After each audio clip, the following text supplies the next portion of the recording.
जो बच्चे हैं वो आपके इतने दीवाने क्यों हैं, इतने पागल क्यों हैं आपके पीछे? मतलब मेरे कमेंट सेक्शन में भरा पड़ा था खान सर कब आएंगे, खान सर कब आएंगे। मतलब ऐसा क्या जादू कर दिया आपने बच्चों के ऊपर? ये सवाल हम आपसे भी पूछते हैं, हमारे पे भी इतना कमेंट आया, इतना मेरे तो ऑफिस में लोग चले आए कि सर कब जा रहे हैं। अच्छा। क्योंकि हम लोग का तो एग्जैक्ट है वही पढ़ाना है। हाँ। तो देखिए हम लोग का मेन है कि बच्चों को जो जरूरत रहती है कि अगर लड़का पढ़ने आ रहा है ना, उसके मन में कोई डाउट ना रह जाए। हम उसको कहते हैं कि हम तुम्हें पढ़ा रहे हैं, दम है तो भूल के दिखाओ, याद करके नहीं।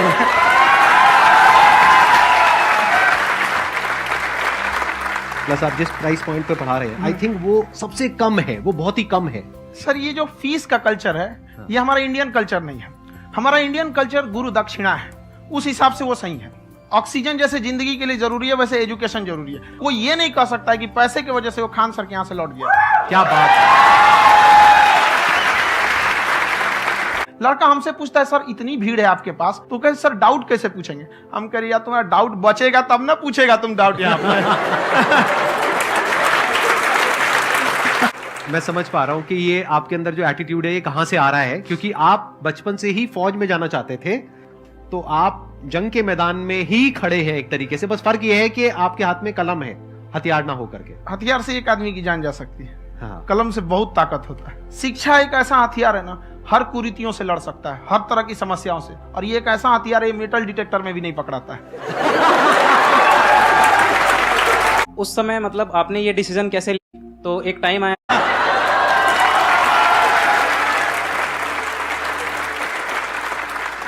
सर, आपकी स्टोरी हमने सुनी थी, तो एक टाइम आया था जब आप गंगा किनारे जाके बैठ गए थे। उस समय आपको कुछ समझ नहीं आ रहा था, तो उस समय मतलब आपने ये डिसीजन कैसे लिया कि अब आगे नहीं, यहाँ से वापस जाना है? रास्ता ही नहीं था। घर जाने के लिए एटलीस्ट 90 रुपए चाहिए थे, जेब में 40 रुपए थे। कैसे घर जाते हैं? और हम गंगा के किनारे चुपचाप बैठे बैठे हम कहें कि अब बहुत टेंशन हो गया, अब घर जाना चाहिए। रूम पे तो किराए के रूम पे ही आदमी सारे लोग रहते। गए वहां पे तो रूम लॉक हो गया था। तुम खटखटाए तो ऊपर से गुस्सा से बोले जो ऑनर थे, क्या टाइम हो गया है? तुम कहीं 9-10 बज रहा होगा। घड़ी देखिए तो 2 बज रहा था रात का, 2-2:30 बज गया था वहाँ। टेंशन में आप तो होता है, कई बार ऐसा समय आएगा कि लगेगा जैसे अब कुछ नहीं हो सकता है। तो इससे घबराना नहीं है। कभी कभी गुच्छे की आखिरी चाबी भी ताला खोल देती है। जो बातें आपने बताई कि घर में प्रॉब्लम्स ये वो, ये तो बहुत लोगों ने फेस करी वहां पर। आप अकेले नहीं है, बहुत लोगों ने ये प्रॉब्लम्स फेस करी, बहुत तरह की प्रॉब्लम्स देखी, बहुत तरह की स्ट्रगल्स देखी, लेकिन वो सब इतने कामयाब नहीं हो पाए जितने कि आप हुए। तो आपके अंदर ऐसा कुछ ना कुछ है जो औरों के अंदर नहीं है। तो वो मैं जानना चाह रहा हूं कि वो ऐसा क्या था जहां से कि आपका दिमाग यहां तक सोच पा रहा है कि मैं पूरे इंडिया में इतने बड़े लेवल का चेंज लेकर के आ सकता हूं, एजुकेशन फील्ड में रेवोल्यूशन लेकर के आ सकता हूं। ये सोचना ही बहुत लोगों के बस का नहीं है। मेरी एक खुद की थिंकिंग, अगर हमको कोई 100 रुपए किसी काम के लिए दिया, हम सबसे यही कहते हैं, तो हम कोशिश करते हैं उसे 200 का रिटर्न दे। अगर कोई हमसे 200 रुपया फीस दे रहा है, 250 दे रहा है, तो हम उसको ये कोशिश करते हैं कि तुम्हें ऐसा लगे कि नहीं भैया हमने 10-20 हजार का पढ़ लिया यहाँ पर। वो ईमानदारी से कभी कमी नहीं। और हमेशा अगर हम प्रॉमिस एक्स का करते हैं तो डिलीवर 4x करना चाहते हैं। ध्यान से सुनना और ध्यान से समझना इस फर्क को। अगर आप समझ पाए तो बहुत आगे जाओगे लाइफ में। एक वो होते हैं जो ये सोचते हैं कि हमें सब कुछ मिल जाए, हमें कुछ भी करना ना पड़े। दूसरी कैटेगरी होती है लोगों की जिनको जितना मिलता है उसमें भी चोरी चकारी करते हैं या कोशिश करते हैं कि उससे कम दे सामने वाले को जितना कि हमें मिल रहा है। तीसरी कैटेगरी होती है लोगों की जो इनके जैसे लोग होते हैं। वो क्या करते हैं, वो ये सोचते हैं कि अगर मैंने किसी से 1 रुपए भी लिया, देखा जाए तो 200-250 रुपए कुछ भी नहीं होता है, 200-250 रुपए अगर मैंने लिया तो कैसे उसको 400 रुपए की वैल्यू दूं। ये जो थिंकिंग है ना, यही एक फर्क होता है एक ऐसे इंसान में जो बहुत आगे निकल जाता है और उस इंसान में जो मीडियोकर रह जाता है। आप अपने आप को अपने आप के ऊपर समय दीजिए, उसको डेवलप कीजिए। जब आप अपने आप के ऊपर खर्च करते हैं तो आने वाले समय में लोग गूगल पे आपको सर्च करते हैं। क्या बात है। यहाँ पे सब हिंदी में पूछते, इंग्लिश में पूछते, मैं भोजपुरी में पूछूं? जौन भाषा ठीक लगे तोने में पूछ दो। हाँ सर।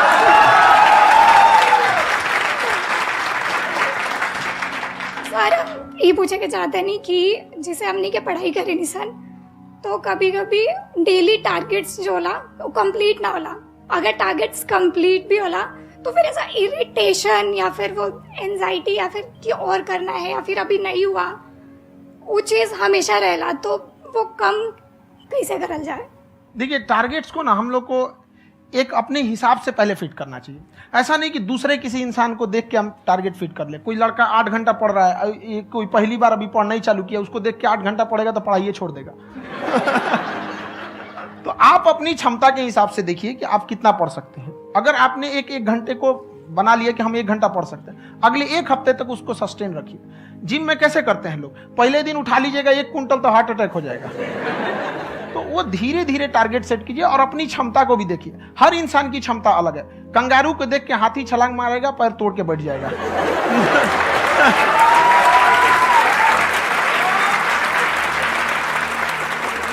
अब संदीप सर का मोटिवेशन देख के इसका मतलब क्या कि ट्रेन के आगे खड़ा हो जाएंगे, ढकेल देंगे तुमको। हालांकि ऐसा कर देते हैं, लेकिन ऐसा करिएगा लोग नहीं, क्षमता पता होना चाहिए। आपके अंदर एंजाइटी हो रही है कि मैंने कर तो लिया है। आप ये नहीं कह रहे कि मैंने कुछ भी नहीं किया है फिर मेरे को एंजाइटी हो रही है। आप ये कह रहे हो मैंने काफी कुछ कर लिया है फिर भी एंजाइटी हो रही है कि कहीं कुछ छूट तो नहीं गया है। तो बेसिकली आपको ये देखना है कि अगर आपके अंदर ये एंजाइटी हो रही है, that means you are a very good student. आप एक अच्छे स्टूडेंट हो। क्यों? क्योंकि बहुत सारे स्टूडेंट्स तो ऐसे हैं उनको पढ़ने के नाम से एंजाइटी होती है।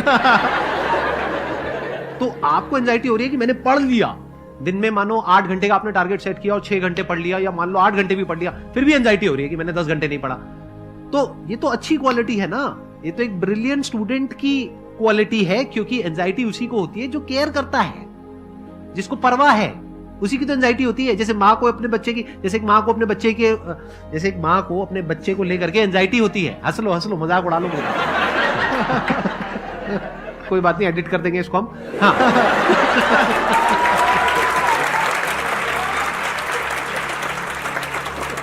जैसे एक माँ है, उसको अपने बच्चे को लेकर के एंजाइटी होती है, थोड़ी सी भी तबीयत खराब हो जाए उसको एंजाइटी होती है, चाहे बच्चा ठीक भी है, डॉक्टर को नहीं होती है। क्यों? क्योंकि माँ को उस बच्चे से प्यार है। तो दैट मीन्स कि आप अपनी पढ़ाई को लेकर के सीरियस हो, इस वजह से आपके अंदर एंजाइटी हो रही है, विच इज नॉर्मल। जहां पर प्यार मोहब्बत होती है वहां पर थोड़ी बहुत एंजाइटी तो होती ही है ना। समझ रहे हो ना मैं क्या कहना चाह रहा हूं? आप लोग समझ रहे हो ना मैं कहां जा रहा हूं? जब वो किसी और से बात करती है तो एंजाइटी होती है ना। सर मेरा क्वेश्चन दोनों से है आपसे, how to deal procrastination and laziness. हमारा ब्रेन है ना, ये बहुत आलसी टाइप का है, इसको आराम खोजना पसंद है। अब थोड़ा सा भी अब इसको आराम की ओर लेके चले गए ना तो फिर उधर ही रहेगा। आप सोचेंगे 10 मिनट आराम कर लेते हैं ना, तो 10 मिनट 2 घंटा बना देगा। उसको टॉर्चर कीजिए, चल 10 मिनट बाद में। उसको आप उस पर हावी मत, वो कह रहा है कि हमको आराम चाहिए, आपको हाँ आराम मिलेगा, पहले काम फिर मिलेगा आराम। तो आप उसके हिसाब से मत चल। आपका मन कर रहा है थोड़ा सा देख लेते हैं, कोई नोटिफिकेशन आया, आप कोई काम कर रहे हैं, क्यों? पहले काम कर लीजिए, बाद में देखिएगा ना नोटिफिकेशन। आप हावी मत होने दीजिए यहाँ पे। अगर आप 5 मिनट भी थोड़ा सा लूज पड़े ना, थोड़ा सा कमर सीधा कर लेते हैं, 2 घंटा बर्बाद कर दिया आपको। हावी मत होने दीजिएगा उसको अपने ऊपर। प्रोक्रेस्टिनेशन को तोड़ने का एक ही तरीका है, सबसे छोटे लेवल पे ले जाकर के उस गोल को तोड़ दो। यानी वो गोल बहुत बड़ा है, उसको ब्रेक डाउन करो, उसके सबसे पहले स्टेप पे आ जाओ कि उसको अचीव करने का सबसे पहला स्टेप क्या है। जैसे गाड़ी चलाना सीखना है, उसका सबसे पहला स्टेप क्या है? अगर घर में कोई नहीं है सिखाने वाला या सिखाने वाली, तो बाहर जा करके जो गाड़ी का ड्राइविंग स्कूल है उधर जा करके पैसे दे दो। अब फंस गए ना तो फंसा दो अपने आप को।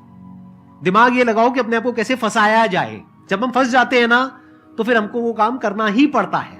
Then there is no looking back. जब तक आप सोच रहे हो तब तक सोच रहे हो, उसको बोलते हैं पैरालिसिस ऑफ एनालिसिस, कि आप सोचते चले जा रहे हो अपने माइंड में, मैं ये करूंगा वो करूंगा वो करूंगा वो करूंगा, और प्रोक्रेस्टिनेट हो रहा है, वो चीज टलती चली जा रही है। तो उसको छोटे से छोटे लेवल पे ब्रेक डाउन करके उसको कर दो, दैट इज नंबर 1। और जैसे ही करना शुरू करते हो, कोशिश करो कि उसको जब तक कि आप सही से नहीं कर लेते हो उसको छोड़ना नहीं है, तो आपकी लेजीनेस भी खत्म हो जाएगी। कई लोगों को तो हमने देखा जो सप्ताह में कुछ भी नहीं करता, वो भी संडे को आराम कर रहा है।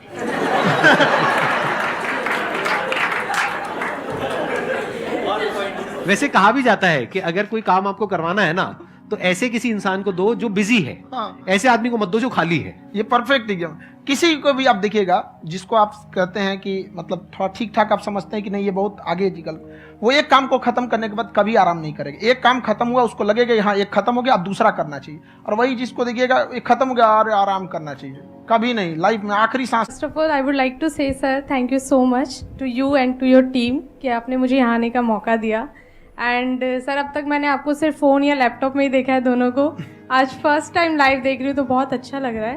तो मेरा क्वेश्चन ये है सर आपसे, जब हम लाइफ में कोई डिसीज़न लेते हैं कि हमें ये पर्टिकुलर चीज़ करनी है, और क्योंकि हम डिसीज़न लेते हैं तो हमारी आदत है कि पहले हम 4 लोगों से पूछते हैं कि तू बता तेरी क्या राय है, तू बता तेरी क्या राय है। तो उनमें से अगर कोई हमें कह देता है कि ये बेकार डिसीज़न है मत कर, तो हमारा माइंड कहीं ना कहीं डाइवर्ट होने लगता है और उसकी वजह से हम अपना डिसीज़न चेंज कर देते हैं। तो मेरा क्वेश्चन ये है कि कैसे हम अपने डिसीज़न पे स्टिक रहे, कैसे हम जो दूसरे के ओपिनियन है उनको अफेक्ट ना होने दें अपने ऊपर। दूसरे से सलाह लेने से पहले एक बार खुद उस पर रिसर्च कर लेना चाहिए, ताकि आप सामने वाला क्या सलाह दे रहा है आपको समझ में आना चाहिए। यहाँ पर ऐसा नहीं है कि कई बार ऐसे होते हैं कि दूसरे वाले को एक्सपीरियंस होता है, तो अगर आपको पहले से आइडिया है, उसके बारे में आप बेहतरीन ढंग से रिसर्च किए हैं कि क्या इसमें प्लस पॉइंट है, क्या निगेटिव है, उसके बाद आप किसी से सलाह लेने जाइए। ये नहीं कि मन में आया सीधा बताओ, गड़बड़ा जाएगा। तो वहाँ पे पहले आपको R&D करना पड़ता है, समझ में आया कि नहीं। और जिंदगी हो या गाड़ी, जीतेगा वही जो टाइम पे गियर चेंज कर रहा है। तो डिसीजन चेंज करना बहुत ज्यादा गलत नहीं है। इन्होंने बहुत अच्छी बात कही है और मैं इसी बात में थोड़ा सा और ऐड ऑन करूंगा कि ये जो आपने कहा ना कि अपने डिसीजन पे स्टिक कैसे रहें, ये कोई अच्छी क्वालिटी नहीं है, क्योंकि टाइम टू टाइम आपको अपने डिसीजंस को चेंज करना होता है। जैसे आपने 4 लोगों से डिस्कस किया, कोई इंसान कुछ पॉजिटिव बोल रहा है, कोई नेगेटिव बोल रहा है, उससे फर्क नहीं पड़ना चाहिए। डिपेंड ये करता है कि वो जो बोल रहा है उसका बेसिस क्या है। क्या वो किसी नॉलेज या एक्सपीरियंस के बेस पे बोल रहा है या ऐसे ही कुछ भी बोल रहा है? ऐसे ही बोल रहा है तो फिर उसकी बात पे ध्यान क्यों दे रहे हो? अगर किसी नॉलेज या एक्सपीरियंस के बेस पे बोल रहा है, फिर चाहे वो पॉजिटिव बोल रहा है चाहे नेगेटिव बोल रहा है, दोनों ही मायने रखता है। उसके बाद में रिसर्च करनी है और फिर रिसर्च करने के बाद में फाइनल डिसीजन अपना खुद का होना चाहिए। अब वो डिसीजन उससे अलग भी हो सकता है जो आपने पहले लिया था, और वो सेम भी हो सकता है। सर मेरा क्वेश्चन ये है कि अभी प्राइवेट ऑर्गेनाइजेशंस में पीटने का, पनिशमेंट का ये सिस्टम जो है खत्म हो गया है। हम आपके वीडियो में देखे हैं सर कि आप एक बड़ा सा रोल रखे रहते हैं, पुलिस वाला लाठी है वो, अब पुलिस वाला लाठी है, और स्टेज पे बुला के बच्चों को उसी से धुनाई शुरू कर देते हैं मस्त एकदम से, है ना। तो सर मतलब कि बच्चे मतलब कि डरते नहीं है आपसे, और इस तरीके से कैसे कनेक्टेड हैं आपसे, है ना। और एक और क्वेश्चन सर, यूपीएससी का जो आप अपना बैच स्टार्ट करने वाले हैं, ठीक है, उसके बारे में बताइए सर, क्योंकि मुझे मतलब कुछ इशू करना है सर, ठीक है। और संदीप सर को देख लिए, मेरा तो वैसे ही हो जाना है।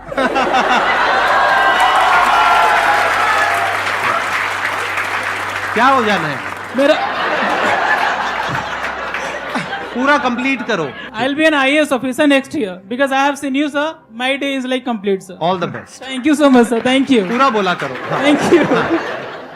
देखिए, लड़कों को जहां तक पीटने की बात है, जब पढ़ाने की बात आएगी तो उसको हम पूरे बेहतरीन ढंग से पढ़ाएंगे, लेकिन जब सजा देने की बात आएगी ना तो वो भी बेहतरीन ढंग से होगा। ऐसा थोड़ी होगा कि बस एक ही चीज बेहतरीन ढंग से होगा। और डर का होना बहुत जरूरी है। ये डर भी अपने आप में एक मोटिवेशन है, क्योंकि जब आपके अंदर एक थोड़ा सा डर रहे ना, तो डर के भागिए मत। एक ऐसा डर जिसको आप लगे कि नहीं नहीं थोड़ा सा और करने की जरूरत है, फिर तो ये हम इसको क्रॉस कर जाएंगे आप। तो लड़कों के अंदर ये डर बनाना भी जरूरी रहता है। और रही बात यूपीएससी वाले की, जो आपने बोला, बहुत सारे लड़के वेट कर रहे हैं यूपीएससी की, क्योंकि 2-2.5 लाख फीस सारे लोग एफोर्ड नहीं कर सकते।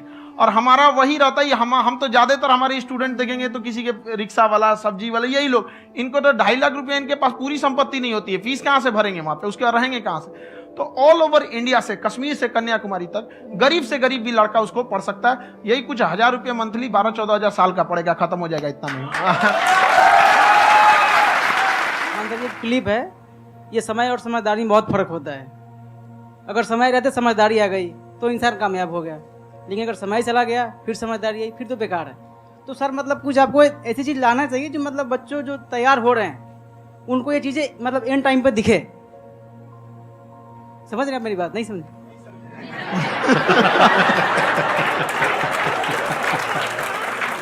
यही होता है सर का मोटिवेशन ज्यादा हो जाता है।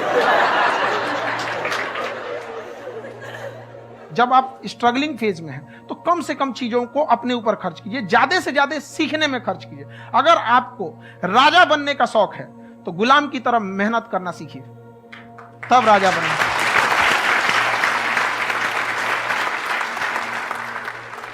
ये दुख, ये दर्द, ये सब तेरे अंदर है। तू अपने बनाए इस पिंजड़े से बाहर निकल के देख, तू अपने आप में एक सिकंदर है।